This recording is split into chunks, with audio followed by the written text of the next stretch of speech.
Whoa, ho, ho! Welcome, everybody, to a brand new episode of The Nation here, live on the Outlaw Nation channel. I am the Outlaw John Rocha. How are you doing here tonight? It is just after 5 here on the West Coast. My apologies being a couple of minutes late here. Technical issues, camera angles, all that kind of stuff happens every once in a while with technology here, and especially when you're jumping on to do stuff here through StreamYard. Not always the easiest thing to handle here overall, but I am here live to hang out with you all here tonight to talk about a bunch of stuff that's going on in the world of Hollywood. Hope you all enjoyed me on Christian Harloff's show this morning, having fun doing a Tuesday morning show with him. It's been a bit since we've done 2 shows in a row together, but we had a little fun doing that because yesterday me, him, and Roxy had a lot of fun as well.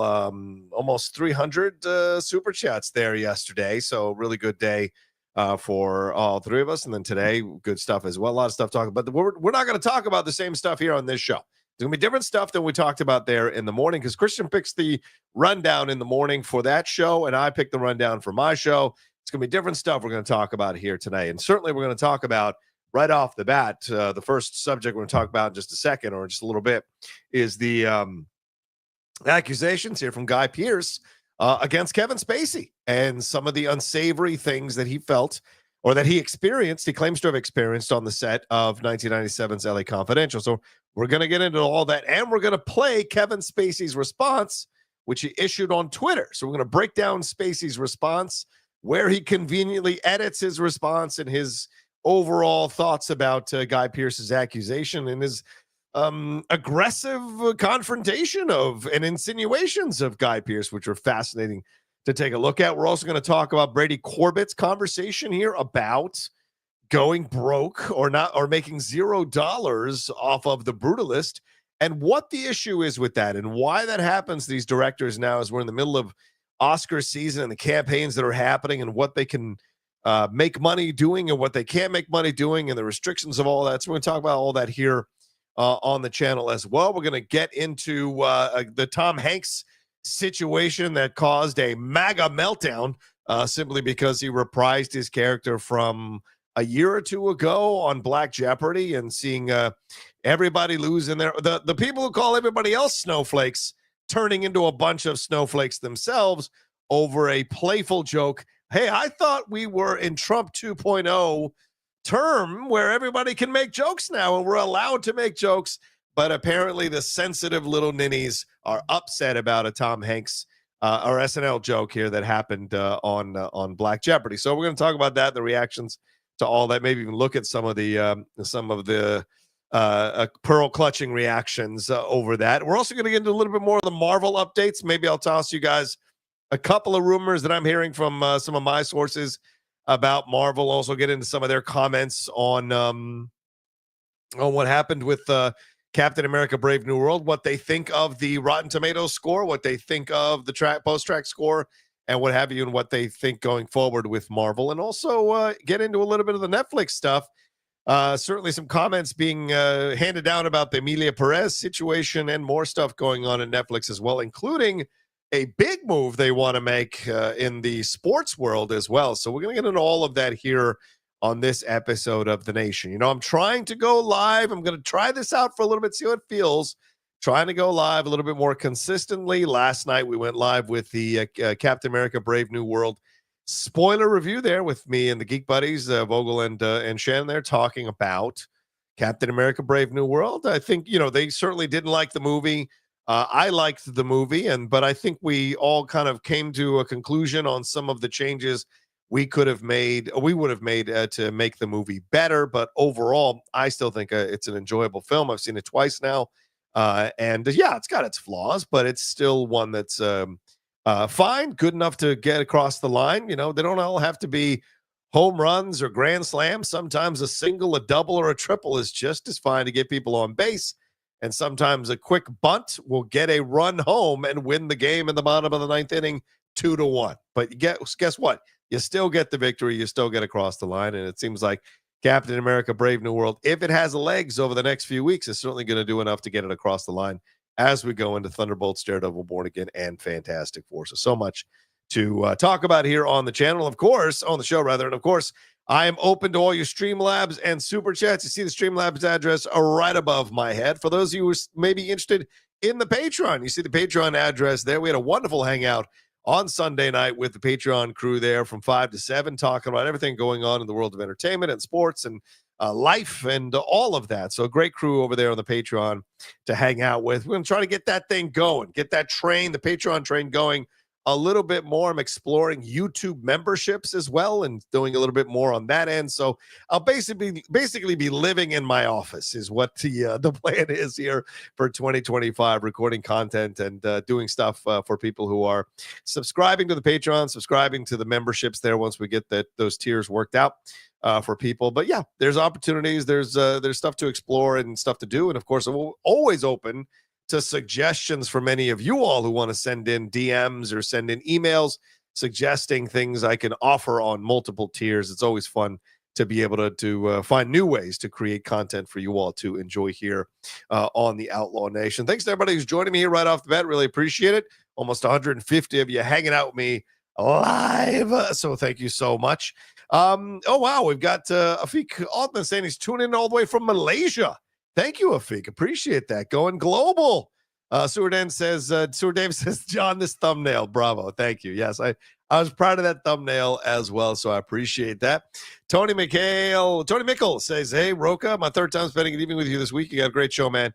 I'm loving the show. Thank you, Tony. I'm trying it out. We'll see what we can do here. In our first super chat right off the bat, Sal Scalisi says, John, did you see the 1980 Shogun director dissing the FX version of the show? I am currently watching the 1980s version for the first time, and I'm sorry, but that's a ridiculous take. That one doesn't come close, in my opinion. Thoughts? Well, I don't know. Let me bring up the article here before we get into the Kevin Spacey stuff, and please keep sending in your Streamlabs and Super Chats as we go along, and let me see what this gentleman has to say here. All right, so the recent first season of FX, and let me take down the comments from Scal. Let me answer it here. The first season of Shogun, all that. Jerry London, who directed the 9-hour Shogun that aired on NBC in September of 1980, remembers his project as challenging and says that producers initially pushed for a director of Japanese descent. I had to convince them that I knew what I was doing, he tells The Hollywood Reporter. So after about a month or so, they accepted me and everything went well, but it was a very difficult show to do, and it turned out great. But he feels that the new version is much different from what he tried to accomplish with his miniseries, which he aimed to make as accessible as possible for Western audiences. The new version, he says, is not entertaining for an American audience. Well, you're 1,000,000% wrong there, Jerry London, because the numbers were pretty high and pretty positive for this version of Shogun. It won a number of awards, voted on by American voters for some of these awards that it won here. 14 Emmy nominations, including a win for Best Limited Series, and it won the Golden Globe Award for Best Television Drama as well. So he couldn't be more wrong. He says it's completely different from the one I did. Mine was based on the love story of Shogun between Blackthorn and Mariko, and this new one is based on Japanese history, and it's more about Toranaga, who was the Shogun. It's very technical, very difficult for an American audience to get their grips on. Oh, for fuck's sakes, man. Listen, let's just stop there. Jerry London, listen, I don't know what decade you're still living in, Pally, but this is a much more global world. So for you to step out and say, oh, American audience, it's all too difficult for American audiences to understand. Shit, man, we've had to understand so many things over the last few years with technology, with life, with politics, with entertainment, with our world. Give me a goddamn break. We can fit, and we're much more global. A lot of series are hitting here in the States internationally. The Squid Game. There's so many. What's the one? The Spanish one. The Platform. There's a lot of these foreign shows that have come over, and Americans are just fine understanding the layout and the construction of those shows. How many Korean shows, not K-pop, Korean shows have come over and become successes here on Netflix and other streaming services here in the States. So this is a ludicrous opinion to have, a really ridiculous, I'm an old man yelling at the sky type of opinion for this gentleman to have. He says it's very technical and very difficult for an American audience to get their grips into it. I've talked to many people that have watched it, and they said, I had to turn it off because I don't understand it. So the filmmakers of the new one really didn't care about the American audience. What an utter load of crap. I mean, this is so just ridiculous. And I wonder who Jerry London was talking to about a bunch of other old people sitting out on their stoops with the silver hair saying, I don't get it. I don't understand it. You get out of here. Americans are just fine getting this kind of stuff. It ain't that fucking deep.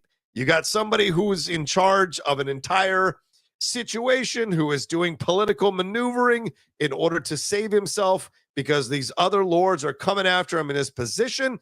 He's got Blackthorn, who he has found on his side here to help him negotiate and use him as a pawn. And then Mariko is there, who has been in service of him because of her shame. It's not a difficult fucking concept here. I mean, we can follow Game of Thrones, which has multiple different houses. We can follow multiple different locations with multiple different political situations going on there and emotional situations and storylines going on there. So, I think we're just fine to handle Shogun there, Jerry. No offense here. He says they made it basically for Japan. That's not true. And I was happy about it because I didn't want my show to be copied. I think I did such a great job. Well, if he says so himself. It won so many accolades that I didn't want them to copy it, which they didn't do. But the new one is funny because everybody I talked to said, I don't understand it. What's it all about? I watched the whole thing. It's very difficult to stick with. It won all the Emmy Awards because there were no big shows against it. What is the bitterness with Jerry? Jerry, seriously, get on the medication. Get a drink or two inside of you and calm the fuck down. Maybe smoke some weed, son, and relax, because this is nonsense what you're saying right now. A lot of people love this show. It didn't win awards because nothing was up against. There were a lot of great shows up against Shogun, which made the victory even more surprising. It was almost all in Japanese, yet American audiences were enthralled with it.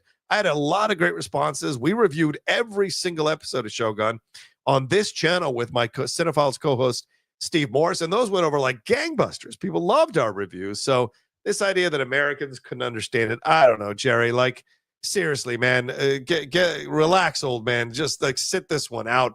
This is not your business at all, and you're clearly out of touch. I mean, you were doing the Brady Bunch, Bob Newhart show, Mayor Tyler Moore, Dr. Quinn Medicine Women. Come on, like this is ridiculous. And they're getting look. You didn't get a second season. They're doing a second season of Shogun because it's so good.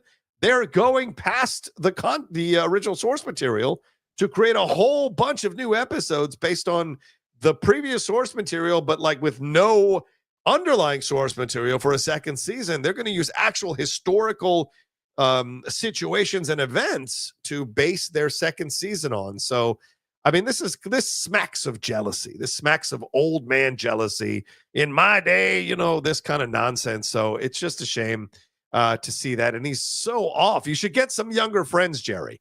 Find some younger friends there at the nursing home. Ask them about the situation, and they will 100% explain to you how young people loved this show. It became a social media darling. People tuned in and watched it high numbers, enjoyed these characters, enjoyed the performances.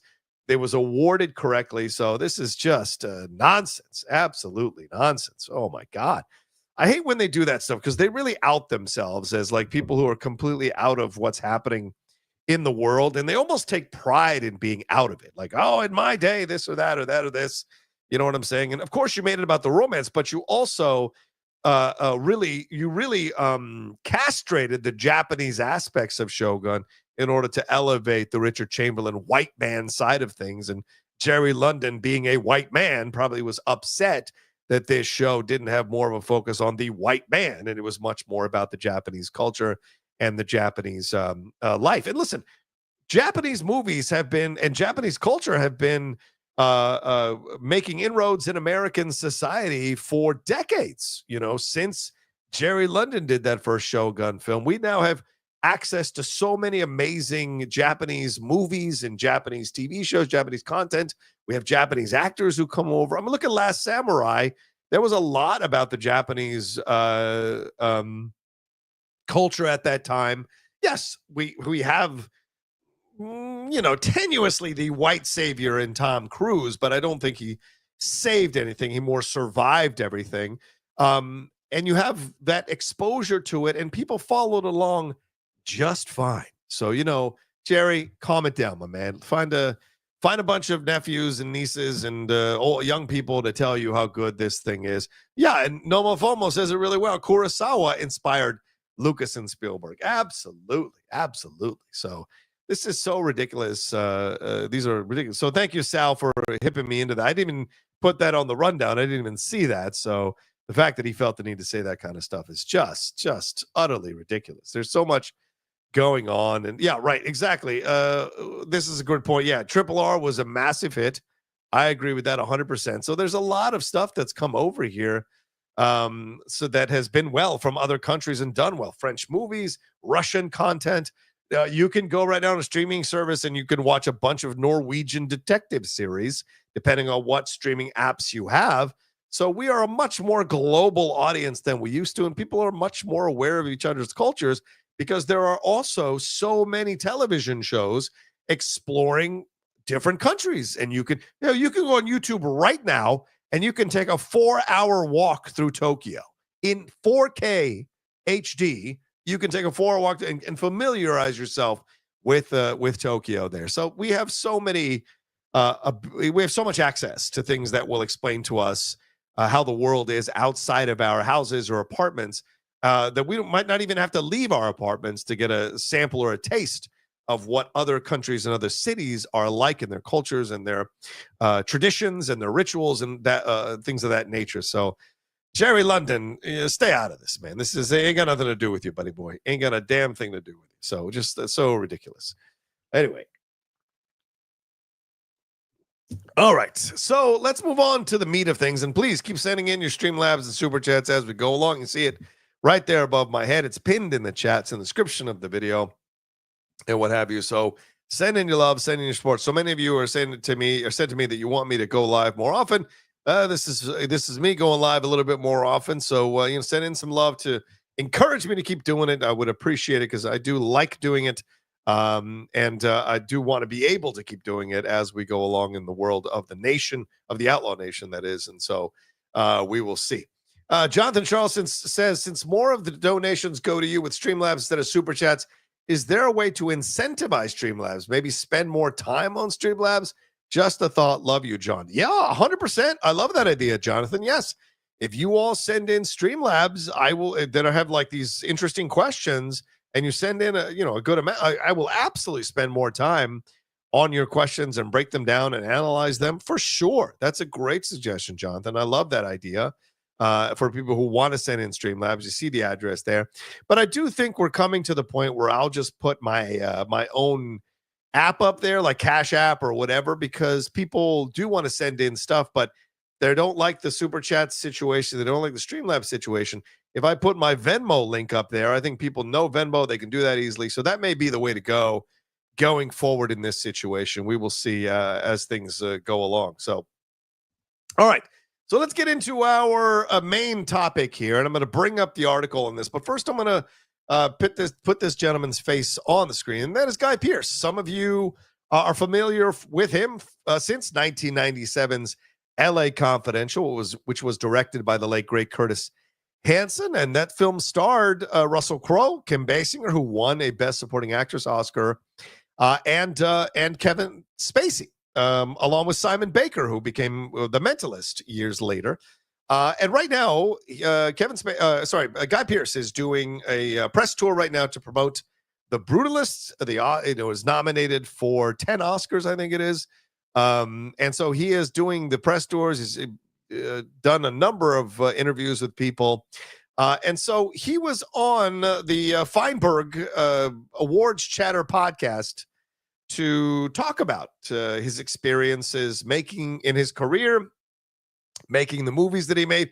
I mean, don't get me wrong. It sounds like a version of the Deep Cut, if you remember that podcast that I did on the on Collider years ago, where I talked to actors or creators or producers or directors about their upbringings and their beginnings and what led them to the movies that they're promoting now. But it's not anything new. Do you know what I'm saying? I didn't break any new ground on this, but shout out to Fiverr. So let's bring up the article here and we'll read along together to see what this situation is all about, and we can be on the same page about what was going on here. So, all right, here we go, and let me see how I look with this on. All right. So then we'll get this one a little bit. Well, actually, we'll make me a little bit bigger. Where's it at? This one. There we go. All right. So we'll get this one a little bit bigger. So let's do that. All right. So Guy Pearce gets choked up recalling troubling encounters with Kevin Spacey while filming LA Confidential. He targeted me, no question. You know what? I actually want to make this one. Where are we at?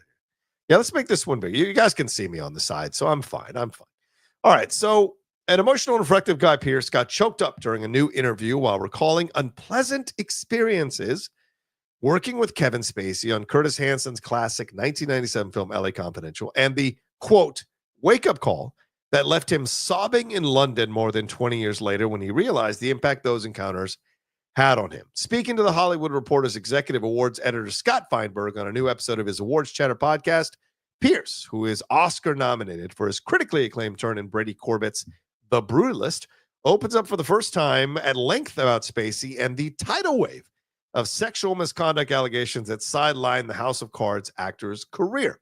He talked about it only briefly when he called Spacey, quote, a handsy guy. This is important to remember.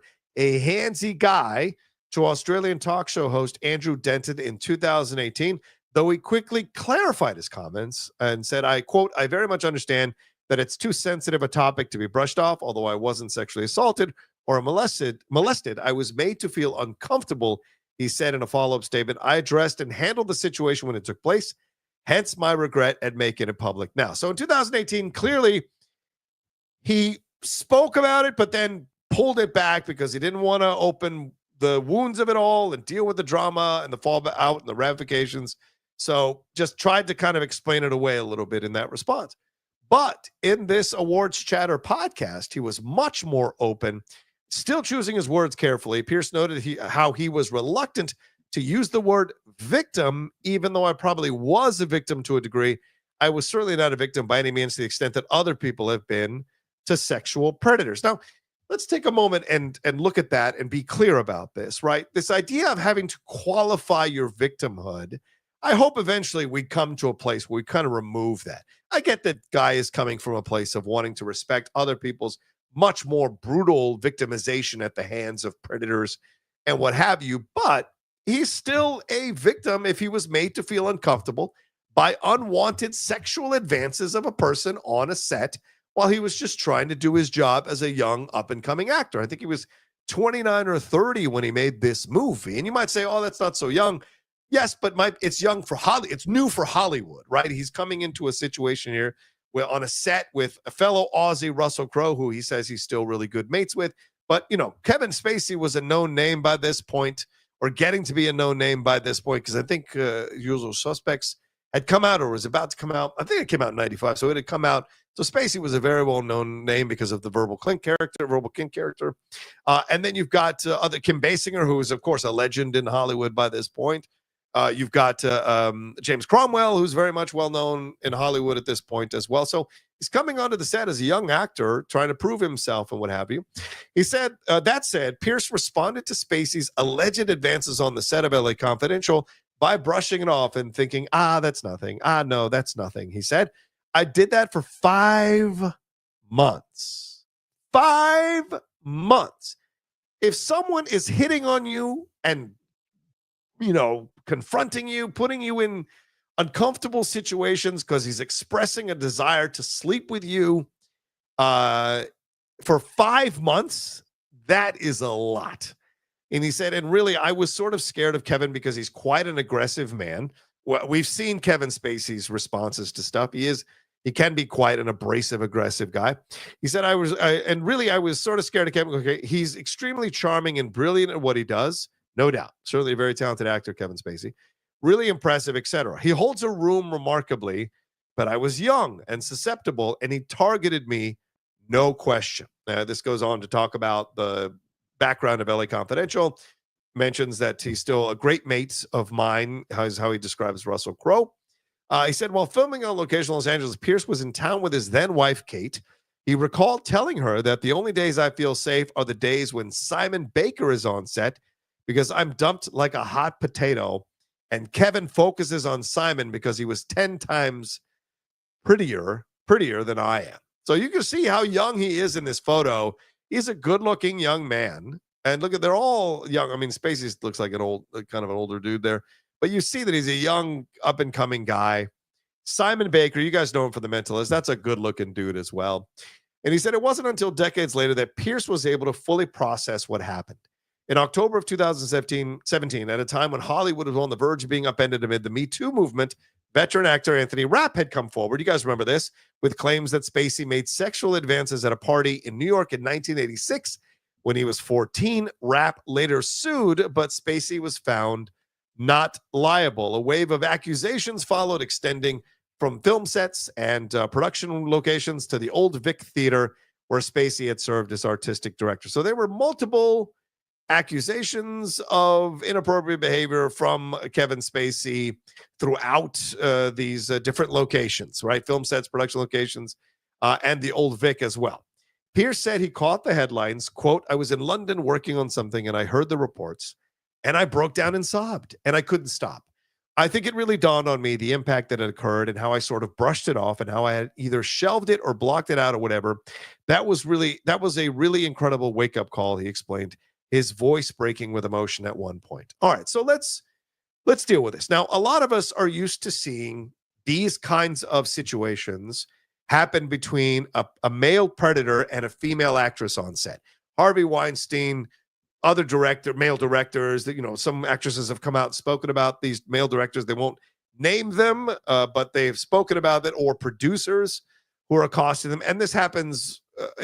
We've seen accusations in situations on Broadway as well, on stage, where young actresses come in, older male predators or older male actors, or directors or executives or producers, or accost them or hassle them or harass them until they eventually give in or they move on to someone else. So we're used to seeing it in that construct. So here we go in a situation where here's a heterosexual man who is being, it seems like, harassed by a homosexual man in Kevin Spacey, and having the situation when he hears the accusations 20 years later, having the accusations come and hear about them, and it triggers something in him, the trauma. I need you all to understand, because too many people who are pig-headed and moronic and obnoxious and idiots think that trauma only happens right when something happens to you. Yet we've got so much evidence of young altar boys who are abused by priests, who lock it out of their heads, and then 20 or 30 years later, things happen, stories, they read a story or they see a movie or they read an article or see a news piece, and it triggers the reaction. It triggers the sobs. It triggers the emotional breakdown. So this idea that he was 20 years later and it finally triggered him breaking down about it is actually very common in survivors of trauma and sexual assault, sexual harassment, what have you. And not realizing how much it actually affected you is another element of this, right? And so all of this is factored in to the situation. Too many people who are really moronic about trauma and sexual trauma really believe that you should be over it in a week or in a day. But you put any of them in a situation where someone more powerful than them is harassing them for 5 months, what he describes as 5 months on the set, and that's a whole nother, I bet they'd be singing a completely different tune by the time they got out of a situation like that 5 months later. So you just never know how this stuff is going to impact you. You never know as a human being what you do to compartmentalize behavior like that, especially from someone who's a much more respected actor than you, much more successful actor than you, someone who's wielding power on a set more efficiently and more strongly than you. You just don't know how you're going to react to that and how that's going to trigger you later in life when you finally come to terms with it. And I can tell you this as a man who gets older. As you get older, you become more emotional. Things trigger you, things that didn't used to trigger you, all of a sudden trigger you. Scenes that you used to watch in the past that were no big deal, all of a sudden evoke emotion, evoke a pain, of a sadness or whatever. And it's because our walls start to come down. We become more vulnerable as we become physically weaker as we get older, because that's what happens. You lose muscle mass and what have you. And so these are these things that get triggered. So hearing him say all this stuff as a wake-up call, it's not surprising.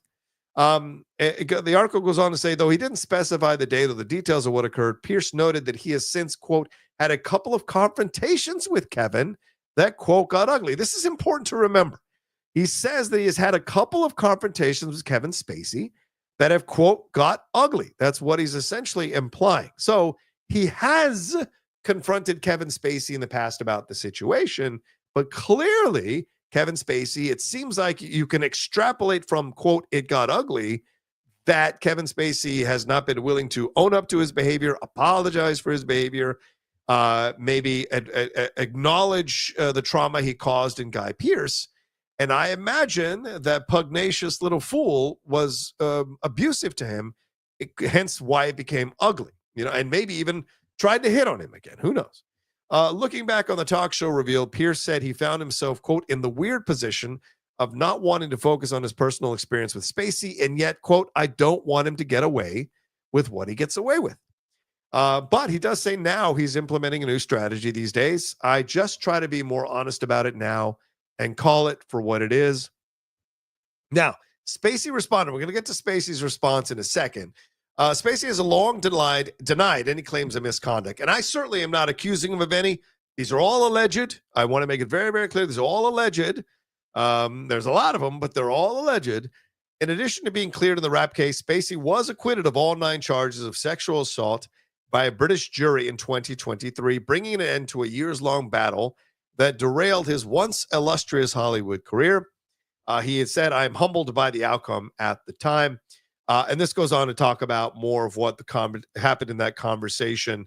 And it does kiss Feinberg's ass a little bit by going, in his typical awards chatter style, which is a little ridiculous. But yeah, Guy Pearce talks about all the stuff and the Brutalist also. So it's not just the Kevin Spacey allegations. There's much more going on here from in the conversation than just what he talks about with Kevin Spacey. But it's pretty unsettling, some of the stuff that Guy Pearce is talking about here, and it is just frustrating to see this. And look, we talk about believe all women, and I've kind of come to the place of like, yes, believe all women, and that all women should be heard out. It does not mean that all women are telling the truth. It just means that all women should be heard. The evidence should be laid out. Whatever course needs to be going through the action of it all needs to be followed. Investigations need to happen, and then results need to happen from there.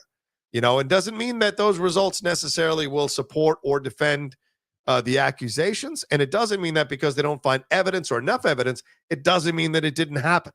These things are so complex, especially on Hollywood sets, and especially in the 90s when this set was really rampant throughout the business for women, and it seems like for some men. I'm sure there are plenty of heterosexual male actors who were perhaps accosted or abused or sexually harassed on set. We don't need to be living in some fantasy land where it only goes man to woman. It could be man to man. Absolutely. It could be woman to woman. Absolutely. These are all possible. Harassment is possible in all forms. Sexual harassment is possible in all formats and in all forms that it happens. And certainly we have to be open to these people's experiences, right? And so, I wonder if there are men who were harassed by heterosexual men who were harassed by homosexual men in a sexual manner. And I'm sure and we know this, there were homosexual men or LGBTQ plus people who were harassed by heterosexual people for their sexuality, for their appearance, for their behavior, for any number of reasons, right? So we have to be aware of harassment in all forms. We have to recognize it in all forms and respect people's experiences in all forms when they talk about it. So I applaud Guy Pearce for having the strength and the guts to come forward about it and talk about it. And it is clearly a decades-long trauma that he is still coming to terms with and navigating and what have you. And just because Kevin Spacey was acquitted or found not guilty, there could be any number of reasons, because all that stuff was from years ago. I mean, Anthony Rapp was 14. He claims to have been, he was 14 when he claims that Kevin Spacey did the things that he did to him. So how much of that evidence exists? How much does the juries believe? Who knows? And Kevin Spacey certainly has been trying to make a comeback And I think he was speaking at Oxford or something and being a part of some smaller films. He was trying to make a comeback. So here we have this this evidence. And so there's a lot of accusations here with Kevin.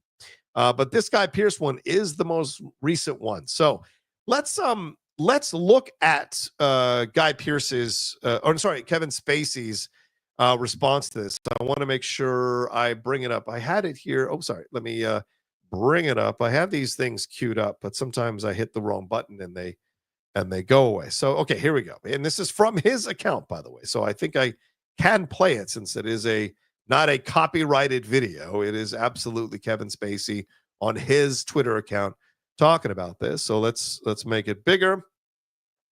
And I'm going to break down and pause certain moments of this. So I'm going to be next to it, and I'm going to analyze what he's saying here. So I think I've only seen this once today, and I didn't break anything down on it and prepare it. This is all going to be impromptu as we look at it. So we're watching it together. All right, here we go. Let me see if the volume is up on this. Okay. So this is Kevin Spacey today addressing Guy Pearce's accusations.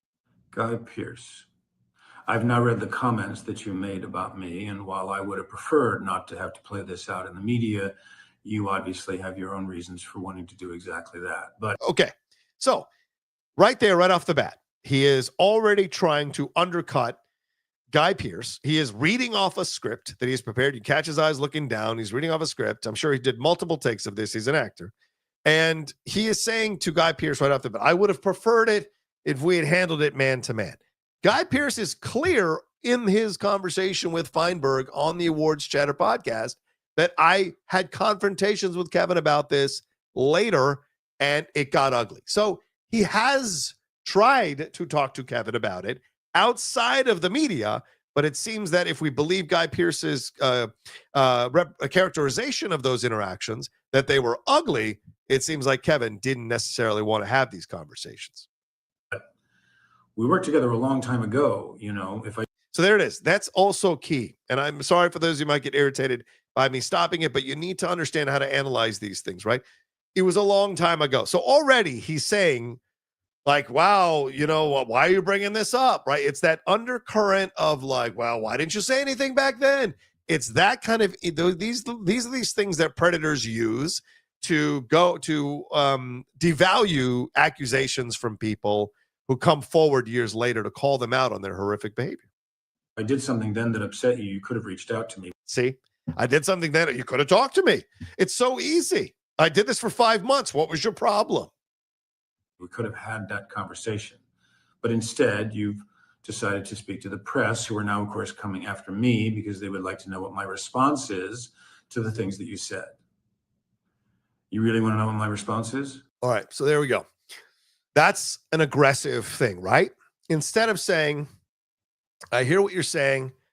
Clearly there was some miscommunication, or I misunderstood or misread some signs. I apologize to you that I made you feel uncomfortable in any way. Please call me. Let's have this conversation. Let's have it out. Happy to come on a podcast with you and talk about it. No, you really want to know what my response is? That's an aggressive, abrasive approach to someone. It's definitely a threatening approach in his response to Guy Pearce. This is a terrible, terrible video so far in response to someone speaking about their feelings of sexual harassment by you on the set. And remember, Guy Pearce initially said that Kevin Spacey was handsy, which means that Kevin put his hands in places he didn't need to be putting his hands on without Guy Pearce's permission. Grow up. Wow. He told him, Guy Pearce, who is making accusations at him, to grow up. Ugh. Did you also, by the way, tell the press that a year after we shot LA Confidential, you flew to Savannah, Georgia, while I was shooting Midnight in the Garden of Good and Evil, just to spend time with me? I mean, did you tell the press that too? Or does that not fit into the victim narrative you have going? Wow. So let's stop there. So what he's saying is, well, you flew down to hang out with me. How could you have felt harassed by me?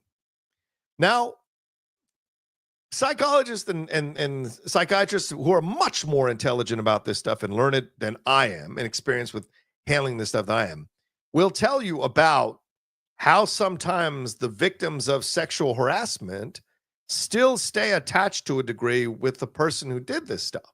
Now, remember that Guy is an up-and-coming actor, and he has fended off Kevin Spacey's advances for 5 months, and he's blown them off with, nothing, that's nothing, that got nothing to do with it, or it's fine, whatever, for 5 months, right? Dealt with the jokes, dealt with the occasional maybe hand on his knee. I'm not saying Kevin did anything, but I'm guessing that that's a possibility, right?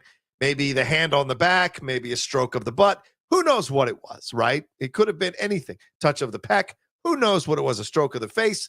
Could have been anything. He did say Kevin was handsy, right? In the initial 2018 interview he did there. So who knows what this level was, but he was blowing it off and, kind of trying not to make a big deal about it. Maybe he's, wasn't he in Priscilla, Queen of the Desert? So maybe he felt like, I don't want to upset anyone who is gay, and I respect gay people in the LGBTQ plus community. I don't want to, there's any kinds of possibilities that could have been the reason for him just kind of blowing this stuff up and not wanting to have a big confrontation with Kevin about it, although he did apparently later have a confrontation a couple times with him. So here's him coming to fly to spend time with him while he's shooting Midnight. So maybe this is a young actor wanting to fly into town to hang out with an older actor who's got experience, who can teach him some things and whatever. And this older actor has clearly expressed an interest in getting to know him.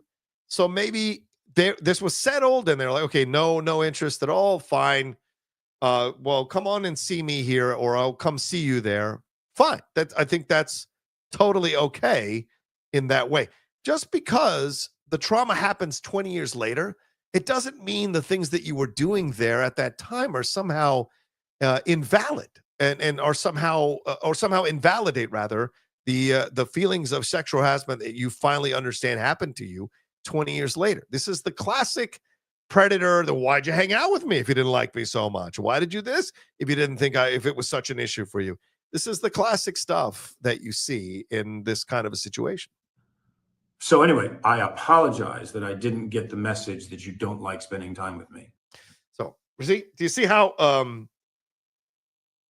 what's the term I want to use?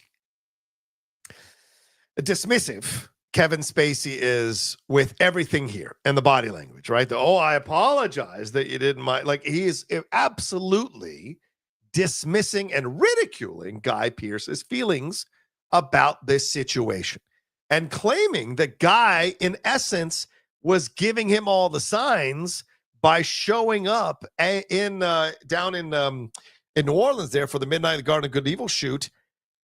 Kevin is essentially gaslighting and making it Guy Pearce's issue. Hey, why did you come see me if you weren't interested in me, right? This kind of thing. I didn't get the message that you didn't want to spend time with me. This is this kind of thing that predators do, especially older predators when they're getting called out like this, I mean, maybe there was another reason. I don't know. There it is. Maybe there was another reason I didn't know. So he's throwing in this shot at Guy Pearce to essentially imply that Guy is possibly, at least the way I took it, maybe you guys can tell me another way that you guys took it, but it sounds to me like he's saying to him that he's essentially insinuating that Guy was gay and didn't want to come out. That's what it sounds like to me that he's saying to him. Maybe there's another reason. I don't know. This kind of dismissive approach to the whole situation overall. But that doesn't make any sense that you would have just been leading me on, right? But I mean, there it is. That wouldn't make any sense that you were just leading me on, right? I mean, shaking your little butt near me. Like, what is this logic?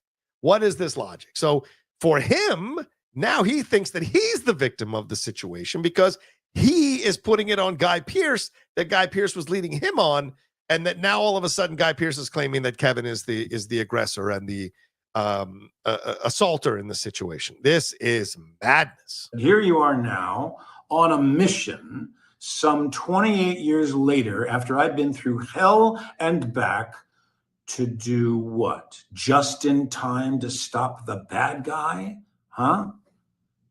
So here he is playing the victim, right? Just in time to play the bad guy.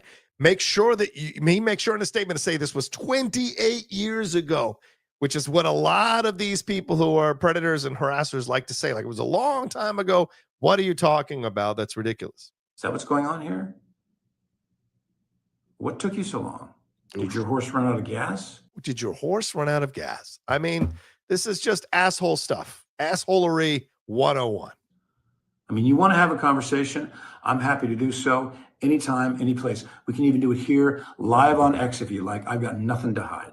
Yeah, there you go. So you can come on my channel, on my territory, on my turf, and we can have the conversation. Tell you what, I volunteer to moderate this back and forth between Kevin and Guy Pearce if it happens.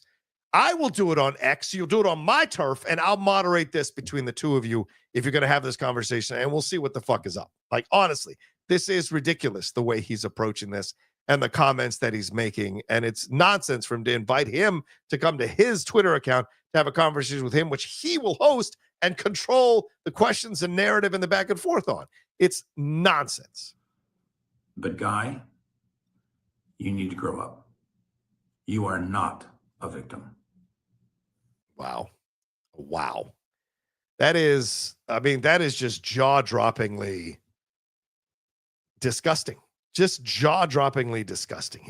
First of all, Guy has said, and he's tried to qualify his victimhood by saying, I am not a victim, or I'm not a victim in the way that people normally see a victim, which is the person who's actually been physically assaulted and sexually assaulted and what have you. But there is a victimization that happened here of Guy Pearce by Kevin Spacey, and Kevin Spacey just blowing it off and absolutely trying to denigrate, undercut, and ridicule Guy Pearce. That is some shocking stuff as a response. And he's clearly a bitter, frustrated, old, angry man. And he's become irrelevant in Hollywood in ways that he probably never thought he was going to be, because he had a grandiose opinion of himself. Go and read some of the old interviews with him. He was coy about his sexuality, which I certainly won't blame him for, because at the time in the 90s and 2000, I mean, that was not a time to come out and think you were going to keep getting roles, right? And so this is the situation. Remember, Kevin's got a healthy ego about himself. I mean, the ridiculous Bobby Darin biopic that he did, where he was like 10 years older than Bobby Darin, and when Bobby Darin died, and he thought he could just use makeup to look younger, and he looked like a pathetic middle-aged man trying to act like he's in his 20s. It was not good. So Kevin has always had the hubris, the ego, and because he's been supremely talented, or he is supremely talented, you can't deny that. Those things don't disqualify each other. You can be a predator and incredibly talented, and that's really the most difficult combination at times to kind of counteract in certain situations. And so you see that very clearly. And so that apology, I thought, was really meant to ridicule Guy, to embarrass Guy, to insinuate the Guy might be bisexual, it seems like, and to just try to smash Guy in his feelings about the trauma of the whole situation. So that's a surprising video for him to put out there. And in no way is that an understanding, a compassionate, an empathetic response to someone who is saying something that happened on a set 20 years ago. And Guy has made it clear that he has had tried to talk to Kevin about this, but that the confrontations have gotten ugly. So him saying like, well, I don't know why you went to the press. Again, I want to underline that because I think it's really important. Kevin was trying to play victim the whole time in that video, while he ironically told Guy Pearce that he's not a victim. And he ironically told Pearce to grow up when he's the one that really needs to grow up. Because when you grow up when you can take responsibility for your actions. You grow up when you're a mature person who says, hey, I made a mistake here. I'm sorry I made you feel this way. I thought you were interested. I misread the signs. My apologies. I should have never made you feel that way or put you in an awkward position or made you feel uncomfortable. Clearly, that's on me. I didn't know better. I think a lot of people are willing to create grace for people who are legitimately sorry for behaviors in the past, because a lot of these behaviors are learned behaviors that we're taught as men, as young men, to come up like, hey, You gotta go after her. You gotta go all. You've seen those old movies, right? All the movies are the guy running after her in the airport or showing up at her house or doing all these things. Where like now, after the Me Too movement, women spoke and people actually listened to what women were saying. You, as men, you have to reanalyze how women took that kind of behavior and how they looked at that kind of behavior. And certainly women nowadays a lot of women don't put up with that bullshit anymore and are very clear about what they want. And a lot of women are like, I don't even need men. You know what I'm saying? I don't even need to have children. More power to you. It's your life. Do with it as you see fit. Stand firm and stand strong in what you want to do with your life. I don't think anyone should judge anybody who wants to do whatever they want to do with their lives, whether it be married, not be married, be children, not children, polyamorous relationship, bisexual, whatever, gender fluid. Do whatever you want to do. It's your life. It's your right to live your life as you see fit, and so I think it's an interesting situation there for that situation. So it's a shame. It's a shame to that this is a situation that's going on, because Guy is like back in the conversation, both him and Adrian Brody, after a few years of not really being seen in much or not really getting the awards chatter around them. There's a possibility that both Adrian Brody and Guy Pearce walk away from an Oscars ceremony with Oscars for their performances. So it could be interesting. But yeah, this shows you very clearly that this is an angry man who has not done much work on himself. I don't know the cases. I don't know the technicalities that he got off on those cases, but this doesn't speak well for him in this response. And it's unfortunate to see such a great actor that a lot of us really admired in the 90s and loved in the 90s. American Beauty, Usual Suspects, LA Confidential, so many interesting performances. Glenn Ross, people forget how he was a part of that star-studded cast there as Williamson. It's one of the plays I directed, and I directed that play at Florida State because I was inspired by that movie, and he was one of the people in that movie. So, it's a shame to see someone be in this position and try to play the victim card in all of this. So, yeah, we'll see what happens as this goes forward. It's unfortunate that Guy Pearce has to deal with this, and I wonder if maybe this opens the door for more people to come forward on Kevin, for more people to call him out, more actors or more people who felt uncomfortable on the production or whatever by his advances, for them to come forward and speak about it. This harassment does not have to be just man to woman. All right. I want to make it clear, like there should be openings for people to speak about harassment in any form that comes to them by anybody, and anybody can do it. And I want to make it clear, straight, whatever, cisgender is what it is. Yeah. LGBTQ plus, whatever, gender fluid, whatever. People can harass irrelevant of their sexual identity. So I hope that's something that starts to be a situation where people open up the door for that. So, all right, I need to take a drink there because that was a lot of conversation, so to speak. Stephanie says it best: no one should put up with being mistreated, and the culprits should always be called out. I agree, 100%, Stephanie. Thank you for saying that stuff. Ray Don says, shame on those who equate this with consenting gays. Yeah, Dame with Ode and C with animals. Yeah, I agree. Yeah, I mean, clearly, if it's a consensual situation, it's got no problem at all. But if it's this kind of a stuff where you're harassing somebody who is not, by all accounts that we've heard, not gay, but had to fend off your advances for what he details as 5 months, that's a horrible situation to be on, And I don't know what Simon Baker's response to all of this is, because I mean, Guy Pearce dropped his name in the conversation, so you wonder, did he get permission from Simon to do that? Or is this now going to cause people to reach out to Simon? Be like, hey, what's your thoughts on all this? What's your feelings on all this? So we will see overall. All right. So let's see here. Yeah, I like this. This is, Ray, Jesus too. Matthew 4:17. From then on, Jesus began to preach, repent, for the kingdom of heaven is at hand. Yeah, respect. All right. I like that. I am a Christian, so I appreciate that. Don't believe everything in the Bible, but certain things are good for morality. All right, here we go. Tim Sims says, sorry, I missed the spoiler talk last night of Captain America Brave New World as I was watching it last night. Overall, despite the barrage from all over the political spectrum, I had it at 3.3 out of 5, where I thought it was fine. Thought it had solid to very good action sequences, and both Sam and Harrison carried the film that had straightforward writing that was okay, but felt it was Netflix streaming quality than outstanding Marvel writing. I agree with that. I think solid to very good action sequences. Absolutely. Sam and Harrison carried the film. I felt that way as well throughout. Tim Sim for sure. Yeah, the writing was okay. It wasn't great for sure. Also, that post-credit scene felt to me that the MCU admitted they messed up with the multiverse saga.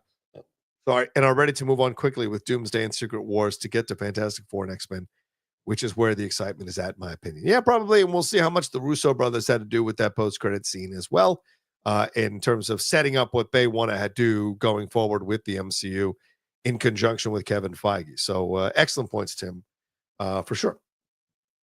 Let's see. Yeah, Marco says, why would a guy lie about this? He has nothing to win, but plenty to lose, is being labeled a potential liar or even being sued. I agree. Haunted Adam Autumn says, Spacey is a bad guy, period, but I don't understand this trauma associated with nonviolent sexual encounters. I was molested by family, foster family, and then flat out raped. Oh my God, Haunted, I'm sorry. It was gross in those moments, but then it was over. As long as I don't allow them to, these moments have literally no effect on my life going forward. Well, here on to _ here's a great conversation to have real quick. Just because it doesn't happen to you does not mean it doesn't happen to other people. And you can say you don't understand it. Haunted, let's see what happens when you're 40 or 50 years old and something triggers something and it might break you. It might snap you like it did with Guy Pearce. Clearly from his telling of it, he was just like you in that he blew it off, didn't think he tried to play it off and try to deal with it and move it on and blah, blah, blah. It's like, oh yeah, fine. It's no big deal. I moved on. I'll go see him and Midnight Guard of Good and Evil will hang out for a little bit on the set. So clearly he was trying to move on from it. Maybe some messed up way. Him going to see Kevin was his way of like reaffirming that he's moved past it. It's not a big deal. We're just friends. We can still be friends even though I won't sleep with him. Maybe. It's very possible that that was all it was. And then 20 years later, certain things start to happen and they trigger a response from him. This is how it works. And you should do, if you say you don't understand, it's because you're not trying to understand Haunted.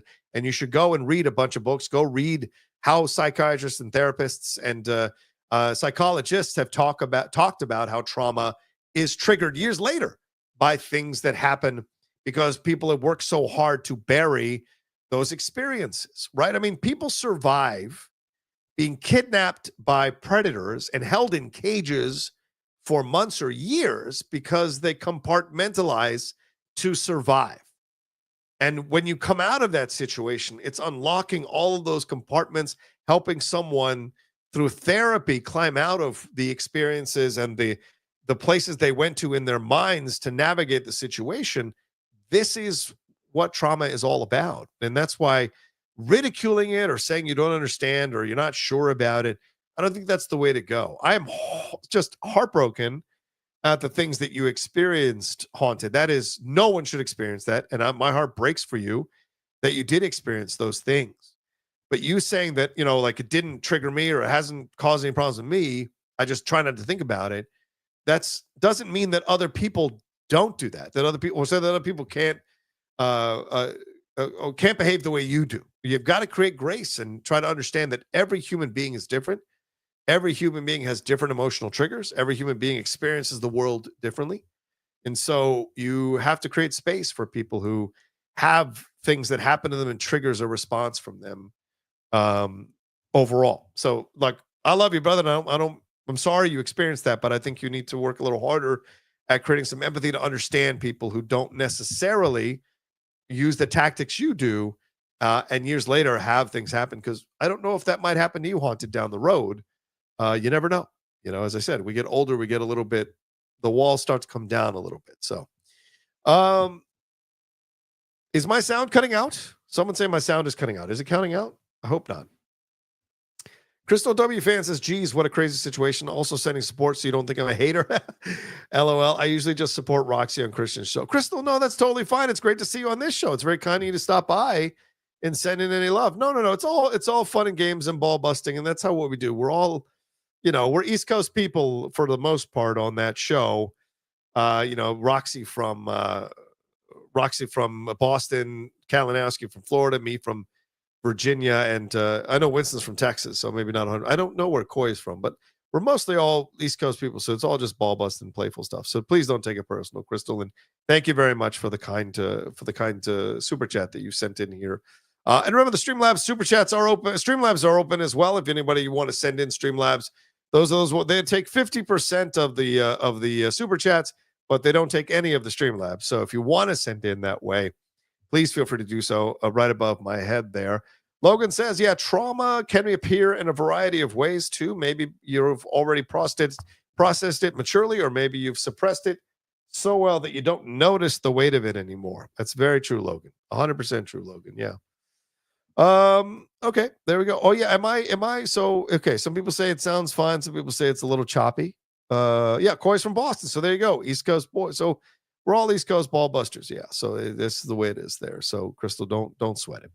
All right, so let's move on to the next story here. Let's take a perusal of this story. Let's talk about this here. Brady Corbet, speaking of the Brutalist, we just finished talking about Guy Pearce, who is in the Brutalist. Brady Corbet is doing, getting some calls here. Brady Corbet said, despite being among the favorites this award season, Brady Corbett's a Brutalist did not net the indie filmmaker a single dollar. Brady Corbet was on the Mark Maron's WTF podcast. By the way, for those who don't know, we're just about to finish up our episodes on Mad Max Fury Road on the Cinephiles, and our guest on the show with me and Steve Morris was the producer of the WTF podcast with Mark Maron, Brendan McDonald, who some of you, if you listen to WTF for any length of time, you've probably heard Brendan on the show. He's the second time he's been on our show. He's very kind to be on the Cinephile. So if you enjoy Mad Max Fury Road, we just dropped part 2, I think, over the weekend. You should definitely start to listen to those, because we'll drop part 3 this weekend for people to enjoy. But yeah, it's good stuff there in the conversation. Anyway, Brady Corbet was there on Mark Maron's podcast yesterday to discuss the sweeping American immigrant epic that is The Brutalist, having just come off a string of advertising gigs in Portugal that proved to, quote, be the first time that I had made any money in years. Brady Corbet said this is the first time shooting these commercials in Portugal that he had made any money in years. He directed The Brutalist off a script by himself, and his partner, Mona Fastvold, who's his wife and collaborator, said the two, quote, made $0 on the last 2 films that we made. When Maron was surprised at the statement, he reiterated, yes, actually 0.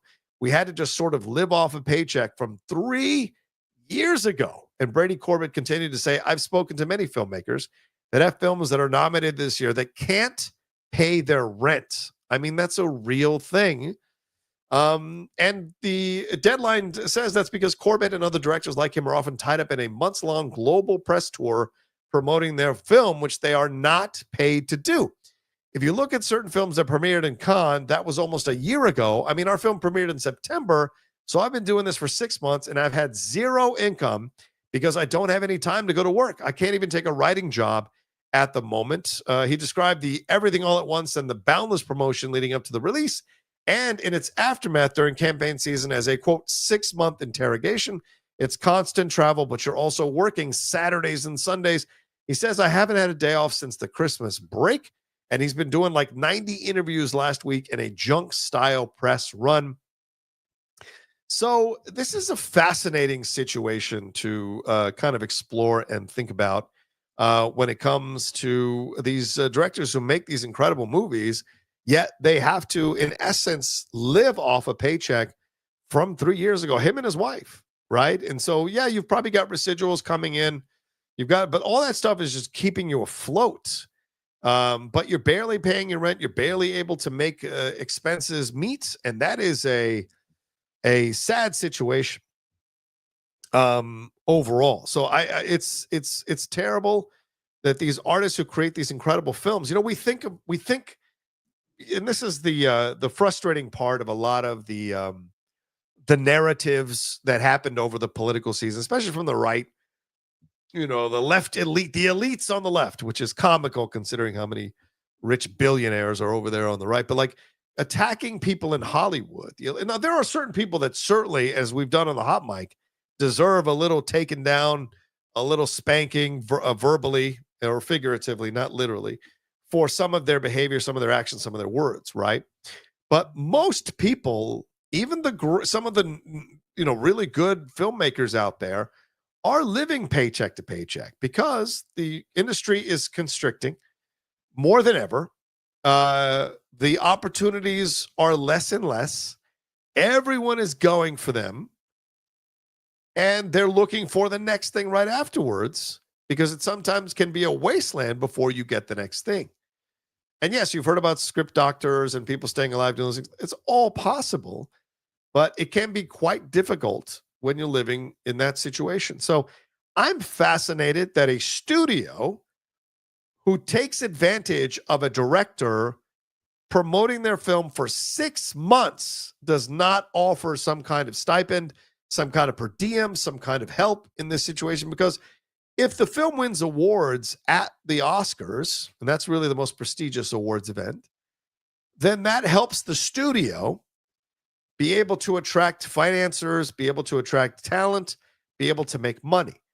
So you would think they would invest in these filmmakers to go and do these junkets and go and do these interviews and these press tours and what have you, and pay them a certain amount of money, a stipend or something to keep them afloat.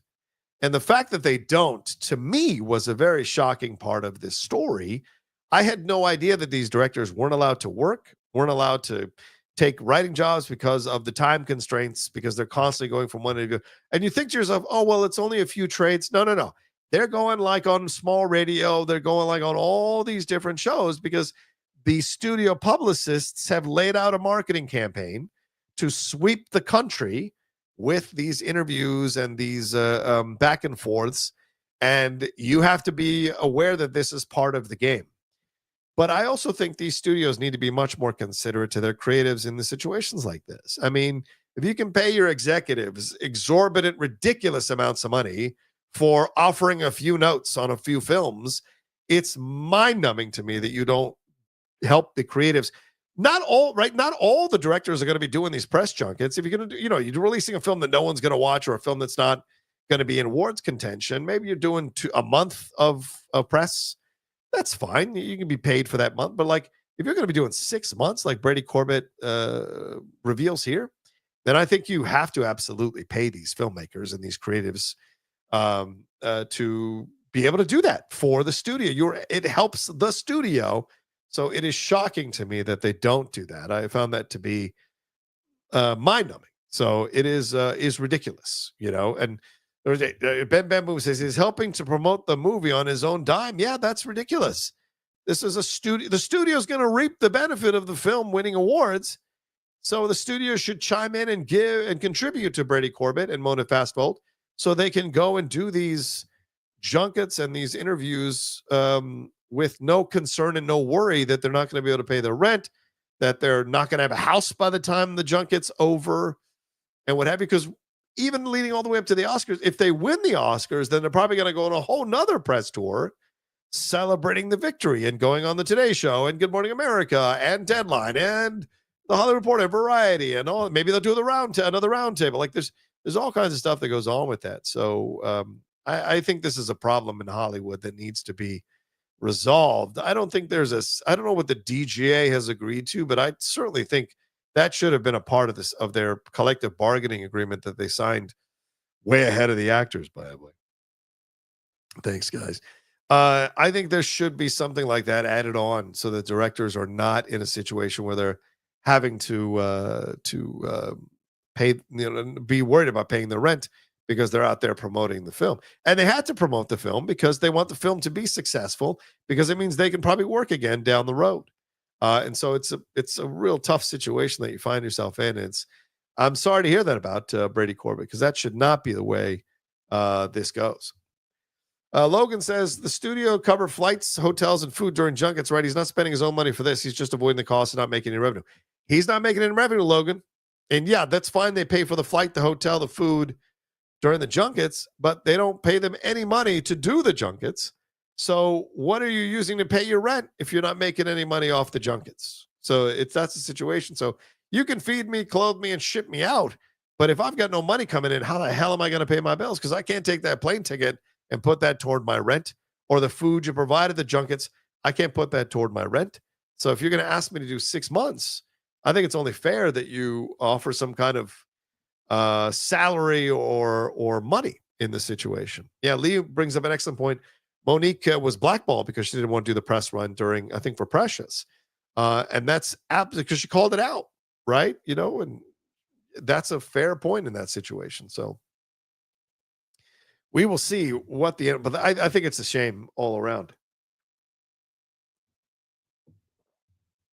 Yeah, Latoya, great point. Yes, this is exactly what happened to Monique as Lee Mubai was pointing out as well. So yeah, it's just so mind-numbing to me on this situation. Like these studios who live off what these creatives create for them is so frustrating. The way they nickel and dime creatives just so these fat cats up in the executive offices can stack their money and pad their salaries and have 30 cars and go to all these different fucking locations on vacations to sit around and shoot the shit over drinks while creatives suffer. And it's insulting on so many levels, man. It really is. So, all right. So we'll see what happens with that. Hopefully we'll see how Brady reacts to all of that. I'll be curious to see what the end result of all of that is going to be. Let's see if we got any. I don't want to go too far here. Okay, we got another Streamlab that came through here from Weil. What's up, Weil? He says, "Hey, Rocha, years ago you introduced me to the Commitments on the Cinephiles. Yes, it's one of my all-time favorites now. I would love to know of any other smaller films like that. What would you recommend? Older films I would prefer." Wow. That's an interesting question. Whoo. Wow. I mean, if you like smaller British films, there was quite a run of them through the late 90s into the early 2000s. Here, let me real quick. I mean, Brassed Off is one of the ones that jumps out at me. But let me see. You say older films, and you mean older. You don't mean like 1960s black and white. You mean just older, like the 90s or something like that. So let me see what we got. I mean, The Guard is if you guys haven't seen The Guard, that's a really interesting film as well, with Domhnall Gleeson and Don Cheadle. That's an Irish film that I would highly recommend. If you haven't seen The Full Monty, that's one I totally recommend for you all. Lock, Stock, and Two Smoking Barrels. If you haven't dove into that film, that's a really interesting film. And if you're a little romantic, a film with Hans Gruber himself, Alan Rickman, called Truly, Madly, Deeply is a very sweet film. I think Juliet Nicholson is the actress, I think. Is that correct? It's directed by Anthony Minghella, who did The English Patient. This is one of his earliest films before Juliet Stevenson. That's the actress there with Alan Rickman. So it's all about her exploring her life after Alan Rickman passes away early in the film. So it's a fascinating little film there as well. For those of you who are Clive Owen fans, there is a very interesting small British film called Croupier, where he plays a dealer in a casino and the things that he navigates and experiences along the way in that film are really interesting. He's a writer, but he works for a casino there and goes through and experiences the things that go on in his life at that point. And Alex Kingston, for those of you who are Doctor Who fans, River Song, she is one of the actresses in that film. So it's an interesting film, and it's directed by Mike Hodges, who directed I'll Sleep When I'm Dead, which is an awesome 2003 action film with Clive Owen and Paul Giamatti. Right? No, I'm sorry. That's a different film. It's Clive Owen, Charlotte Rampling, Jonathan Rhys-Miles, and Malcolm McDowell, which is a rough film here that has a lot of similarities to Michael Caine's Get Carter. So those are some of the films I could recommend to you in terms of in terms of a British older films. Yeah, Brassed Off. For those of you who are artsy fartsy, like really artsy fartsy people, Topsy Turvy from Mike Leigh is a fantastic little British film. 2 hours and 40 minutes. It is a film that chronicles Gilbert and Sullivan, who are played by Jim Broadbent and Alan Cordiner. And Timothy Spall's in the film. Leslie Manville is in the film. So is Kevin McKidd. And it just showcases them creating the Mikado. And so it is a fantastic film. Great dialogue, great sets. And that was one that both Matt Nost and I highly recommended and touted consistently on the Top 10 show. I never would take Matt. I would never guess Matt for a film like that, but he thoroughly enjoyed it. So it was one of those rare films that the both of us found really, really interesting. Of course, Trainspotting. I mean, if you haven't seen Trainspotting, you really got to get on that. Shadowlands is a really fascinating film, too, about C.S. Lewis. Anthony Hopkins plays C.S. Lewis, and he has a romance with Deborah Winger in the film. And that was one of those films I was asked about in the Schmodown in a biopic question, which I thought was really cool as well. So I think those are some good ones to get you started. If you haven't seen those, if you like really brutal dramas, Damage is a really interesting film with Juliette Binoche, Jeremy Irons, and Miranda Richardson. Basically, Juliette Binoche has a boyfriend. The boyfriend is the son of Jeremy Irons, but she begins an affair with Jeremy Irons, and the entire family implodes when that affair gets revealed. It is insane. The acting, the writing, the direction, and the emotional weight of that film as well. So I guess those are good ones to throw out. In the Name of the Father, Remains of the Day. So yeah, there's some good ones that are out there for you all to enjoy. I think that's a good rundown, right, everybody? I think that's a pretty good rundown of some good. Oh yeah, of course, Roberto Suarez, of course, fucking sexy beast, of course. Yes. Yeah, Sexy Beast is amazing. We did Sexy Beast on the Cinephiles a few months ago. One of my favorite episodes that we've ever done. I love that movie so much. So yeah, there you go. Wow, some really good recommendations. Wiley, was that you? Oh, he said it was mine, Rocha. I don't know why it came out as well. Okay, Wiley. Yeah, those are some good recommendations for you, Wiley. Definitely in terms of small British films from a few decades ago, a couple decades ago. Highly recommend those as well. All right, so let's see if we got any more Streamlabs super chats from anybody else. No. All right, let's move on then to our next story here. Let's talk about this. And that is Mr. Tom Hanks. Hello, Mr. Tom Hanks, getting into a bit of trouble with certain people on the right because of his appearance here as this character that he did a few years ago on SNL, and it was for an episode of Black Jeopardy. Which those of you who don't watch SNL, you're missing out if you haven't watched these great Black Jeopardy sketches. This was done for the SNL 50th anniversary. Which was a 3.5 hour video, by the way. But a few years ago, Tom Hanks did this character here that he did on the show before Donald Trump was elected. There was an installment called Black Jeopardy, and there were non-black where it was all black contestants usually, and if there were any non-black contestants, they were certainly made to look like fools on there. But in 2016, Tom Hanks played the character called Doug, which is a guy who you see there who wears the MAGA hat and wears the denim shirt or denim button down in the shirt, and who, despite his background as being like a Southern hillbilly white guy, a lot of his answers to the questions mirrored what a lot of skeptical black people feel about the government. So there was it was a subversive sketch about how there was commonality amongst certain, how can I say this, certain social strata or economic strata, regardless of color, in how they viewed the government. They came at it from different reasons, but they both certainly questioned the government and what the government was trying to do. And this was one of their biggest videos on YouTube. It got 84 million views and counting. So they brought Tom Hanks back for the SNL 50 Black Jeopardy sketch. Now, it was not him on there from the beginning. It was Leslie Jones, Tracy Morgan, who were playing different characters.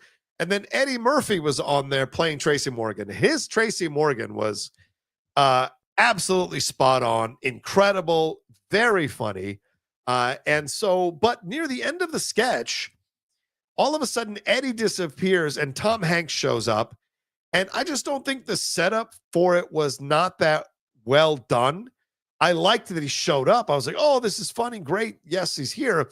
But then the audience seemed to be confused by it. Maybe the audience is, very upset about some of the stuff that Trump is doing. So they're not actually in a laughing mood for this character to come back. But he showed up in the MAGA hat, showed up in the shirt, and then offered his opinion that more people should go to church, which Kenan Thompson, who's the host of Black Jeopardy, agreed. But when Kenan Thompson went to shake Doug's hand, Doug pulled back.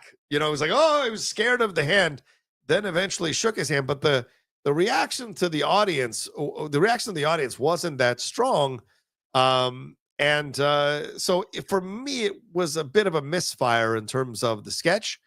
But now MAGA has lost their minds over this situation. The same people who tell you that the liberals are snowflakes, the same people that tell you that liberals and progressives are the oversensitive ones on the planet, these are the same people now who are crying and clutching their pearls and whining and, ripping their clothes and yelling to the skies that this character was supposedly representing all of MAGA rather than just representing one person here in this situation, which was very funny, a stereotype.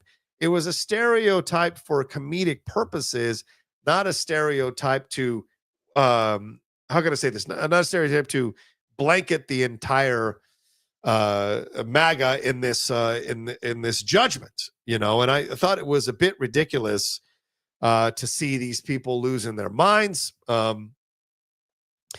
Benny Johnson, right-wing podcaster Benny Johnson, an opportunist, said Donald Trump just won a landslide election. No, he didn't. It wasn't a landslide. You're a moron for saying that.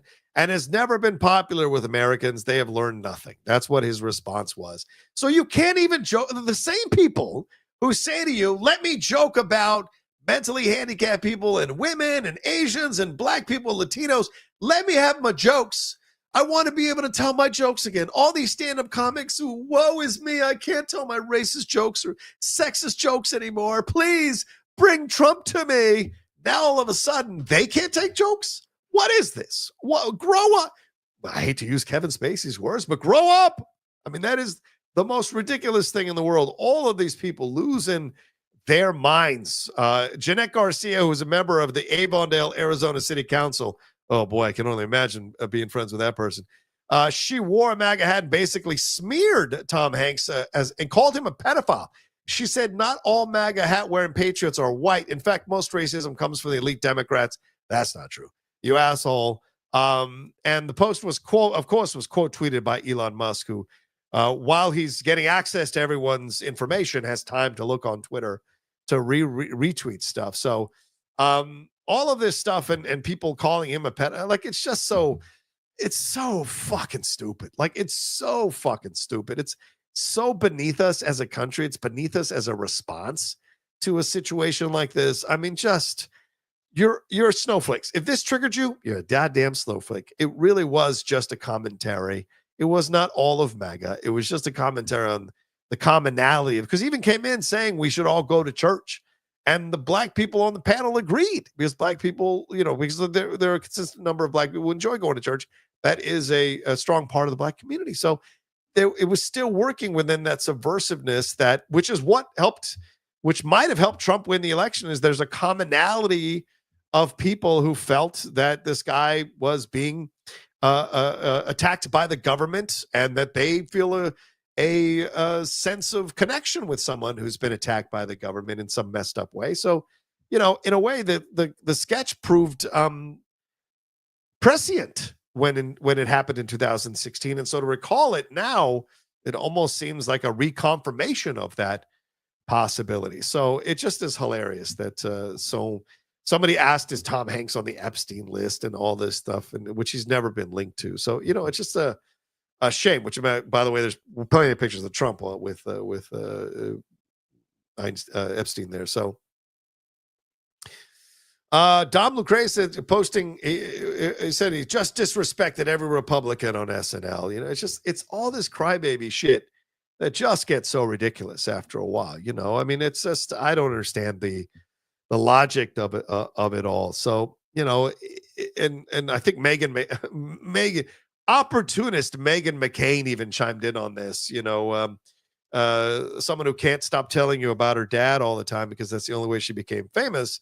She chimed in on this and attacked Tom Hanks. She, of all people, someone who can't even get 1 million followers on Twitter, no matter how hard she tries to lean into the right now.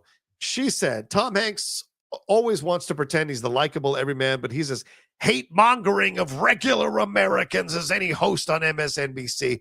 Good luck becoming less and less culturally relevant by the second, bro. If there's anybody less culturally relevant than Meghan McCain, I don't know where they are, living off her riches, crying about New York changing because she can't float down the street like she wants to with her Nepo baby riches. It is absolutely ridiculous to see these things. People coming for Tom Hanks who wants to pretend like, and regular Americans, you know, that kind of stupid rhetoric that we have to navigate and deal with. I swear to God, man, it is just hilarious to me to see this kind of stuff from people on the right. It's just a joke, y'all. You know, like you guys love to say, it's just a joke. Calm down. It's just a joke. Can't your dads take jokes?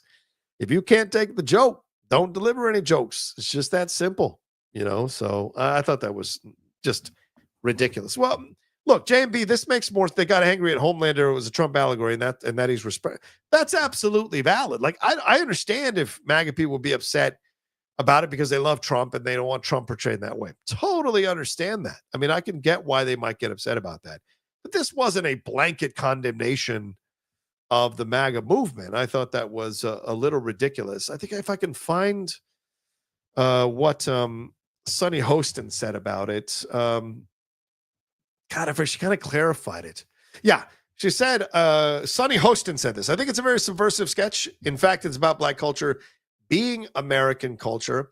And she noted that the part where Hanks was hesitant about shaking Thompson's hand was a callback to when Republican Senator Deb Fischer's husband refused to shake Vice President Kamala Harris's hand earlier this year.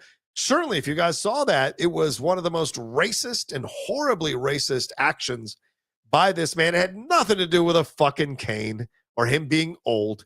It was because he didn't want to shake his hand. It was horrific. And even Alyssa Farah Griffin, who was a Republican commentator, worked for the Trump White House in his first term, said that she felt that this reaction to the sketch from MAGA and others was, quote, personally, the outrage over it is a little overblown. So, yeah, just a ridiculous reaction to something that was so innocuous. It just is mind-blowing to me, for God's sake. So, anyway, let's not dwell with that much longer. Let's move on to another story here. Where are we at here? Any Streamlabs Super Chats before we move on? We're getting close to wrapping up the show. So if any of you want to send in your Streamlabs and Super Chats, please feel free to do so. I think we've got some Super Chats that come through. Let me see if I can get them up here. Jughead. Oh, Jughead77. He said, greetings, John. In reference to my affirmative action Captain America joke on your Brave New World review yesterday, I did not mean to disrespect my brother, Anthony Mackie. Well, I mean, you don't want to call someone affirmative action Captain America. That is an insult, bro. I hate to break it to you. I know you probably didn't mean it, as you're saying, but that was not what you want to call Captain America. He said, I love Anthony. I think he's a great Avenger, but Steve will always be my cap. Love and respect to you, John and Mr. Mackie from the UK, brother. Totally understood, Jughead. Yeah, I mean, it's, totally fair for you to prefer Steve Rogers or Chris Evans to Anthony Mackie. Everyone's got a right to like whatever Captain America they like. I just didn't like the way you characterized him because he wasn't installed because they needed a Black Captain America. The Black Captain America has always been a part of the comics, and so it just was the time to move on to one because Chris Evans didn't want to be Captain America anymore. That's the thing that people don't talk about is like Chris didn't want to do it anymore. It's as simple as that. They didn't go, Chris, get the fuck out. We don't want you to be Captain America anymore. Chris himself said, I don't want to do it anymore. So if anyone is to blame for a Black Captain America, it's not Marvel. It's Chris Evans. He didn't want to do it. So that's the situation we have ourselves in. So cut it out. Cut it out, for God's sakes.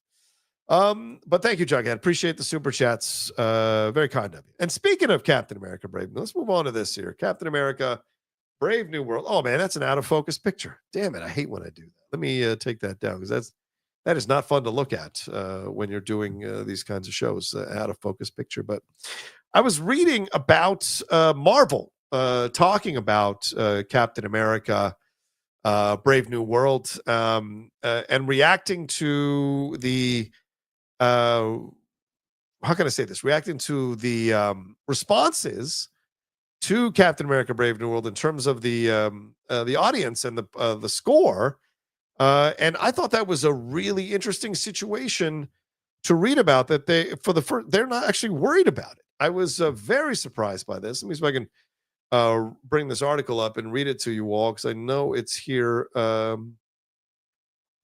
with their reaction to it. Yeah, here it is. Marvel unfazed by Brave New World reviews.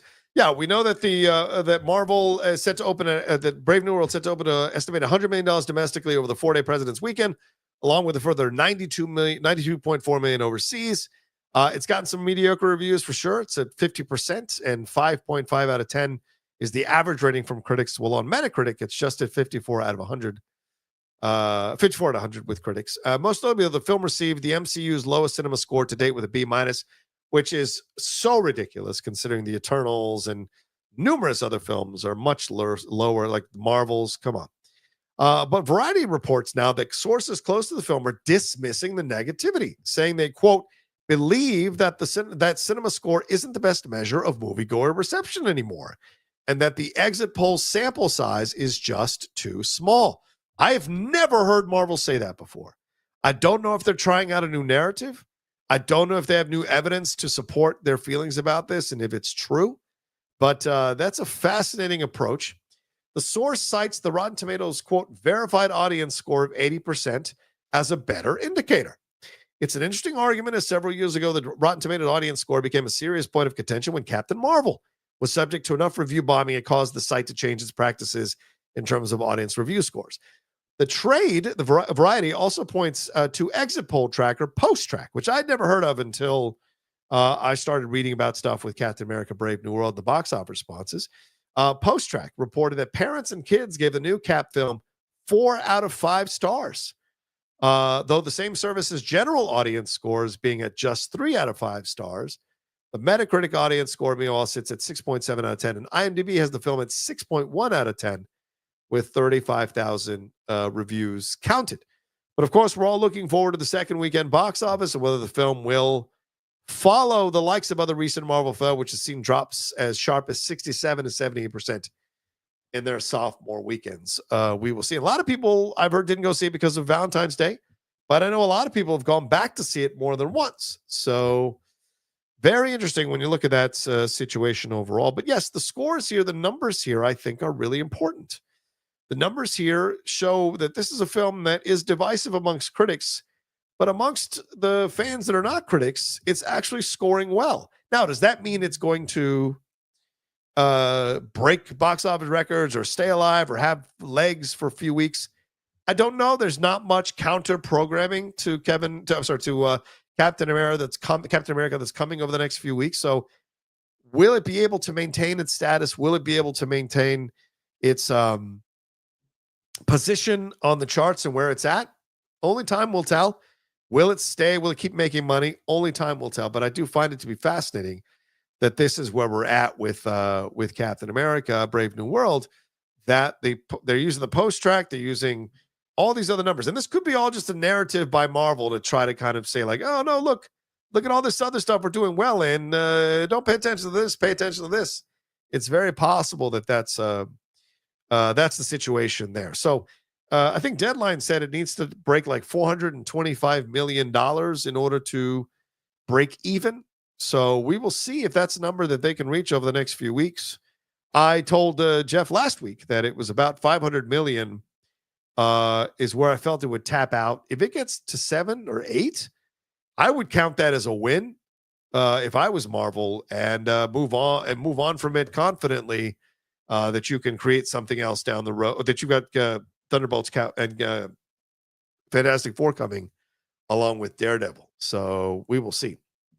Tim says barely at half of the needed box office overall not to be a flop. Feels like copium. No, I mean, it's the first fucking weekend, Tim. It's not going to make $500 million on its first weekend. And considering all the negative reactions to the reshoots, considering the changes, the story changes that all of these trades reported on tirelessly. And I wonder what's going to happen if there's going to be a reaction here from fans of the movie to go back and see it over and over again as a fuck you, because all of these trades jumped onto the film when it came out. Like, Vulture led the way with that article the night before the film fully came out in all theaters or in all the places it was going to come out, with that article breaking down how from one source on the set, Harrison Ford was difficult to deal with. Harrison Ford wasn't that great to deal with. Well, I'll tell you this. I got a message from someone who worked on these sets. And I'm not going to give the person's name, but this person sent me their experience, and this is his quote. All right, this is what you get here on The Nation. Sometimes you get sources, you get people who here in Hollywood who work, or they're in Hollywood who work in the business, and they'll reach out to me and give me some heads up because they watch some of my content, or they know of me. And this gentleman said, this is I would, just like Vulture did, I can use this as a production source. This guy said, I worked on Cap 4, the reshoots and the original shoot. So he worked on both the reshoots and the original shoot. Couple days on the reshoots and a few weeks on the original shoot in 2023. I loved it. Also, Harrison Ford was so nice. We were even moving cast chairs, and he helped us out move the cast chairs. I have nothing bad to say about the production at all. That crew member who bitched to Vulture had some axe to grind, nothing to do with the film. So I can turn around Tim Sims' copium and say this is copium by an angry production crew member who went to Vulture, and it was a Chris Lee who wrote that article and then spilled his guts about what he experienced on the set. But how much of this is verified? How much of this is sourced? How much of this is backed up by other sources on the set? None of that is clarified in the article. So if you have a production source and I have a production source and he says one thing and mine says one thing, and they cancel each other out. So this idea that there's all this drama, like, this is something that these trades are doing to sell articles, to get clicks, and take it from someone who was once on the inside of this madness, just as my outlet was becoming a thing that was hunting for clicks and getting ads and desperate to get ads and desperate to get people to click on the articles.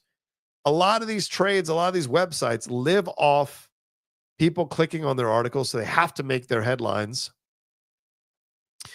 attractive, and they have to make them controversial, and they have to make them juicy and gossipy.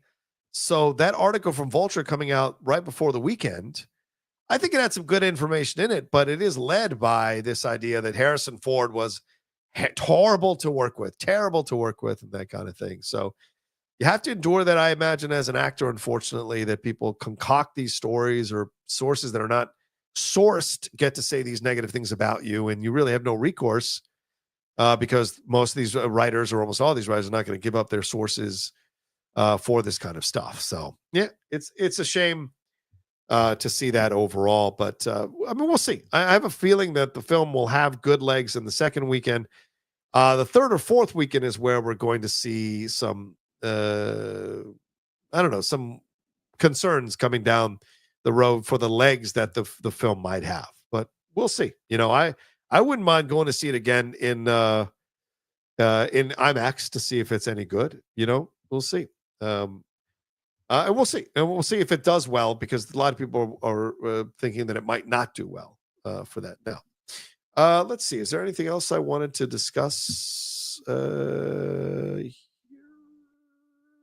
I don't want to hit anything that we talked about earlier today on the Christian Harloff show, because that's a separate entity. No, I think that's everything.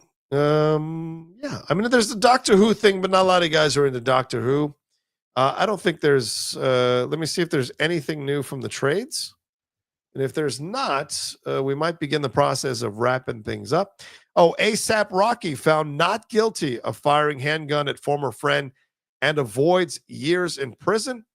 He had risked more than 25 years in prison if he had been convicted, but he was found not guilty Tuesday of firing a handgun at a former friend on a Hollywood street in 2021.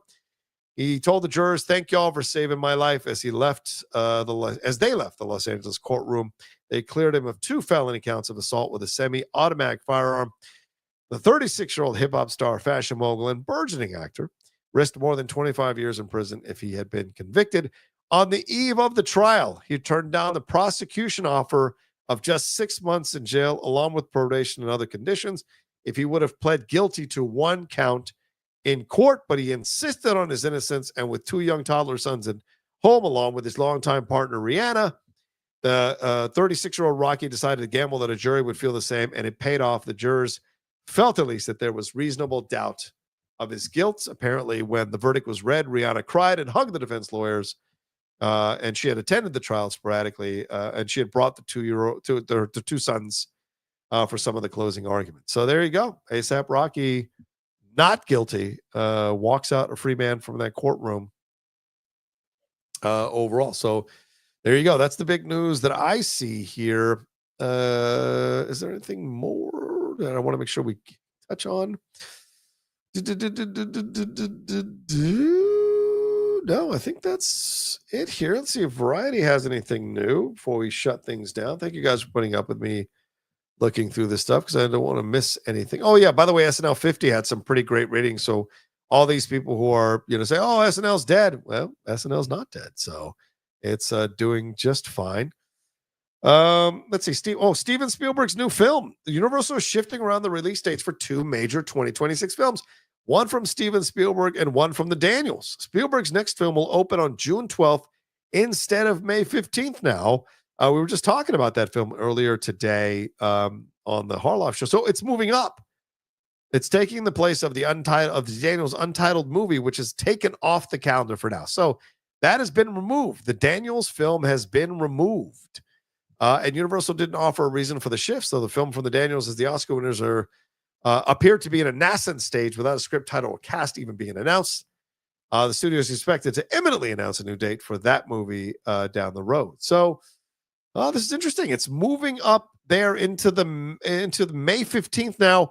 That is around Doomsday and Mandalorian and Grogu. So it is going into a heavy competitive May month there in 2026, with Avengers Doomsday coming out on May 1st, Mandalorian and Grogu coming out on May 22nd. So it will be there on May 15th, which will compete with the Scary Movie reboot. Sorry. My fault. That's where it was before. I'm sorry. It was there before, between Avengers Doomsday and the Mandalorian and Grogu. It is now moving down to June 12th. April, May, June 12th. So just a few weeks after Grogu and Mandalorian and Grogu. And it will share a release date with Paramount's Scary Movie reboot. And it debuts 1 week ahead of Disney's Toy Story 5. So that's the thing. It's moving from May to June. My apologies, guys. I didn't mean to misunderstand that situation. So that is what's happening there with that Steven Spielberg film. And that is the UFO film. So I'm sure Christian's going to be bummed that it's moving even further down, so to speak. All right. I think that's everything. Let me see if I got any Streamlabs Super Chats. Wayne Edwards. What's up, Wayne? He said, I made it in late in the stream. Thank you, Wayne. I appreciate it. Quick question. Do you have the Criterion Channel app? Every month they have curated playlists. This month they're featuring African-American filmmakers from the 60s to the present. Cool. I do not have the Criterion Channel app because I usually buy my Criterions. I have a whole collection here of Criterion Collection films. But maybe I should get it, because I think they always have deals like $70 for the year or something like that. And I recently joined Mubi because they had a deal for $1 for the first 3 months. And so I want to watch some of these foreign films that I haven't gotten a chance to watch in my life. So maybe Criterion Channel is something I can look at and see. So some of these African-American films, because not everything they have on the channel is released either in DVD or Blu-ray or 4K format from them. So it's a good way to school yourself. Yeah, if any of you are watching who are cinephiles, and I don't mean my show, I mean like actual cinephiles with a PH. If you don't have the Criterion channel, that's something you should definitely explore to increase your film knowledge of classic films from the past, so to speak.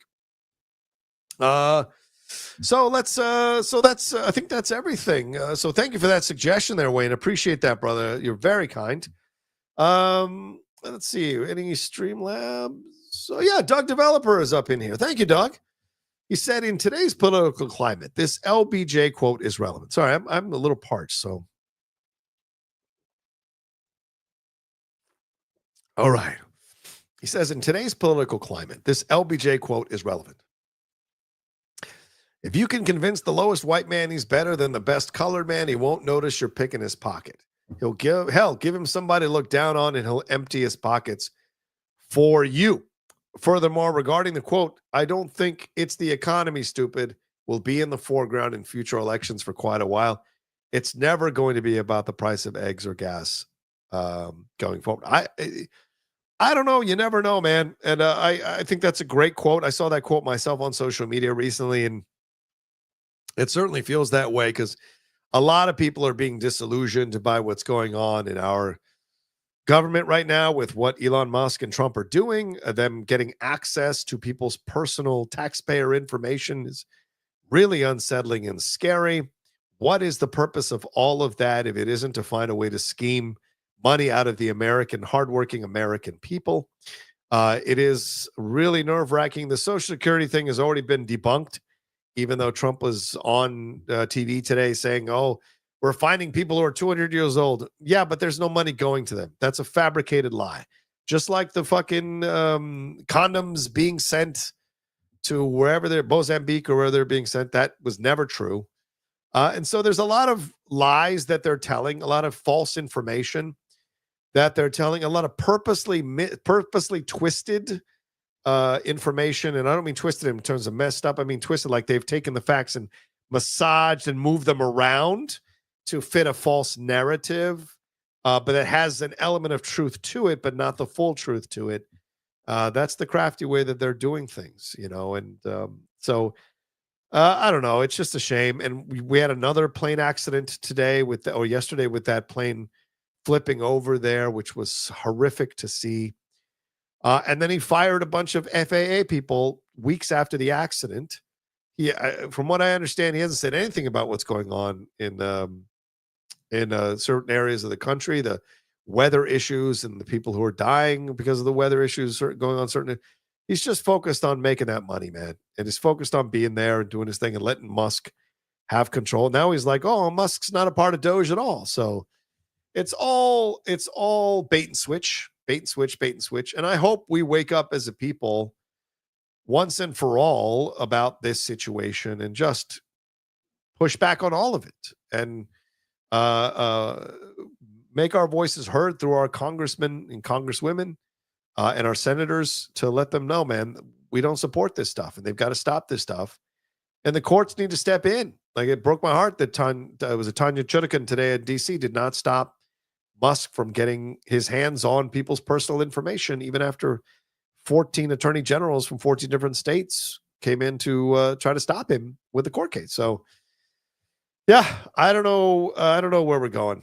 It's a sad, depressing situation overall, and we'll see what it leads to down the road. I hope everyone is doing whatever they can to keep themselves in a good place mentally and emotionally about all of it. So we will see. We will see where it leads. But you know what?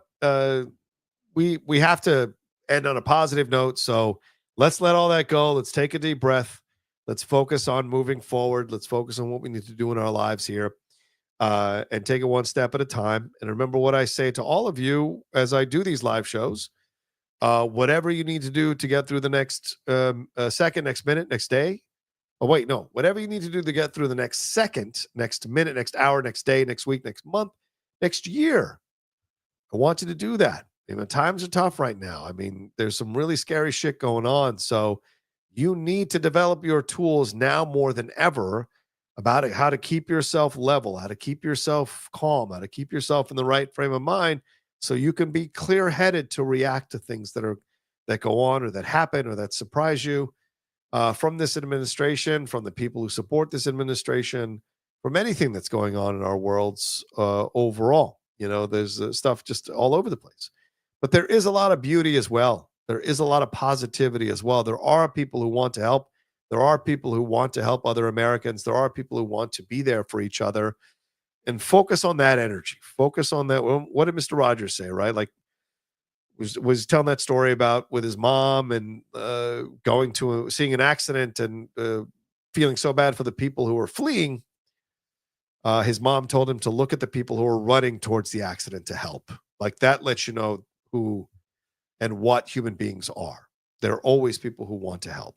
And so we've got to focus on that energy much more than the focus of despondency and feeling hopeless, because that's an overwhelm. That's never going to lead you anywhere. You can maybe have a few minutes of that or an hour of that, but that's never going to lead to a positive resolution for you. You got to find your way to navigate yourself out of those moments and start looking at constructive things you can do for yourself and for other people in your life as well. It's important. Well, all right. That's what I wanted to say. But I'm with you. I know it's tough. Trust me. I know. If you follow me on any of my social medias, I know. Speaking of which, please make sure you follow me at The Rocha Says on Twitter, Instagram, and TikTok, and Blue Sky. I'm out there on Blue Sky as well at The Rocha Says. Please follow me there. And please subscribe to the channel down below. Hit that bell button so you know when we're dropping content just like this. And leave your comments on everything we talked about here tonight. What are your thoughts on the Kevin Spacey and Guy Pearce situation, Brady Corbet situation, the Tom Hanks SNL 50 reactions from people, and the Marvel stuff? Let us know what you thought about all of that stuff down there in the comments section. We'll also let us know if you have movies you could recommend.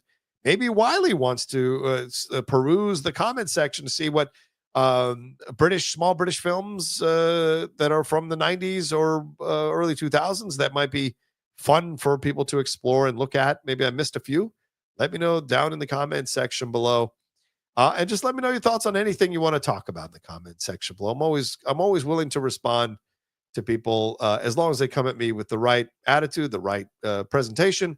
Always willing to respond to people. I appreciate that. So thanks to everybody who hung out with me. Had over 250 of you hanging out with me for a majority of the time we were on here live. Really means a lot that so many people would take time out of their day to hang out with me tonight.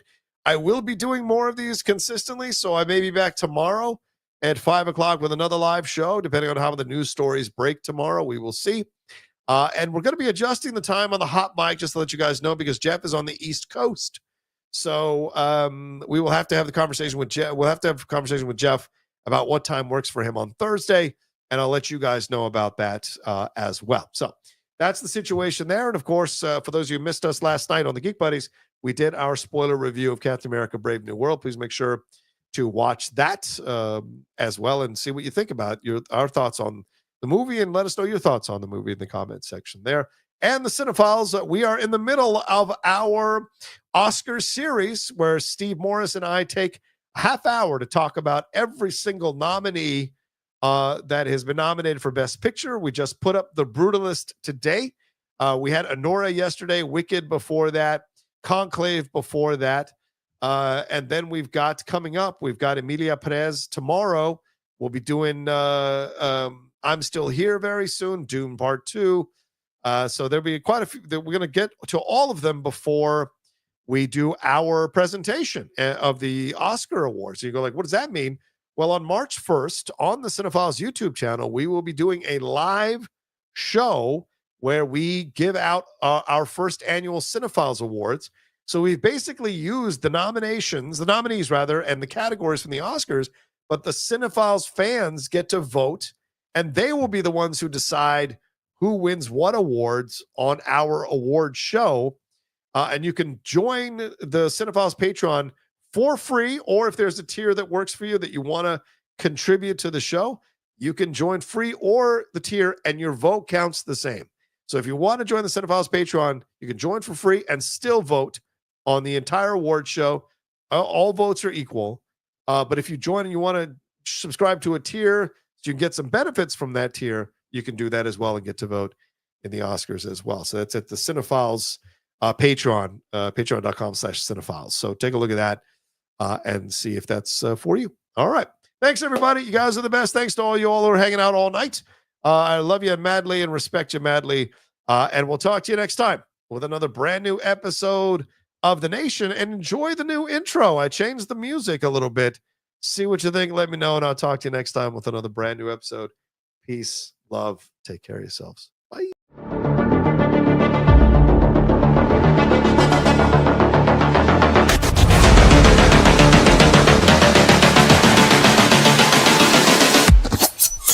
Blade.